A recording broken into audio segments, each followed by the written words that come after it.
بسم الله الرحمن الرحيم. waxaa maanta sharaf iyo mahada in ururka Sunnac al-Hayaa uu ka qayb qaatay afurinta dadka masaakiinta bisha barakeysan Ramadaan. runtii waa Ilaahay mahadi. waxaan u mahadnaqayaa muxsiniinta meel kasta ay joogaan siiba jaaliyada gadar oo nagu deeqday funding aad u fiican. runtii Sunnac al-Hayaa waxay taagantahay mar walba caawinta dadka masaakiinta iyo dadka tabaalaysan. dhalinyarteenan joogta xarunta agoomaha iyo dadka Soomaaliya xaq bay nagu leeyihiin. marka Ilaahay mahadi maanta 100 afur ayaynu qaybinay. runtii aad uga farxsan u aragtaan gudaha la geliyay imika. marka insha Allah Ramadaan kastana waynu wadaynaa. inta bisha socotana insha Allah dadaalka waynu wadaynaa insha Allah.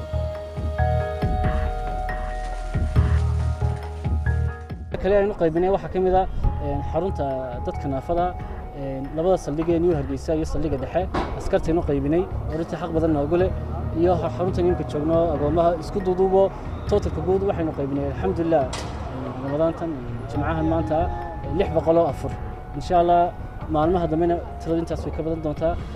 waxaan rajaynayaa ciidina caawin karta inay caawiso ciidina noo duceysan inay noo duceyso wal caamiliin calayhana in loo duceeyo insha Allah. jazakumullahu khair. aad baad mahadsantahay.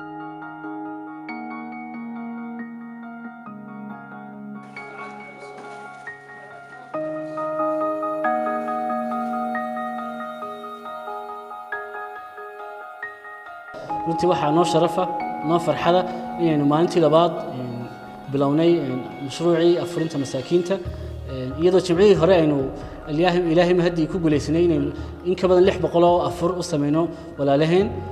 jimcaha maanta oo salaasa waxaan alxamdulillah ugu talagalnay in ka badan 500 afur inaynu u qaybino masaakiinta magaalada meel kasta joogaan siiba xarunta naafada xarunta agoomaha 5 masjid oo kamid ah magaalada Hargeysa oo masaakiintu ku urursan yihiin iyo walaalaheen masaakiinta ilaamiga Mariya. runtii waxaan marka koobaad doonayno mahadnaqo jaaliyada gadar haweenka jaaliyada gadar siiba nagu caawiyay oo taageero badan naga siiyay hawshan maanta la qabanayay iyo walaalaheen jooga Imaaraadka iyo Qaahira Ilaahay ka tasaasiyo mahadnaq ballaaran waxaan u jeedinayaa dhalinyarta mutadawiciinta volunteers ka maanta nagala qayb qaatay rag iyo dumar ba Ilaahay ka tasaasiyo laantood hawshan noomay surtoobeen.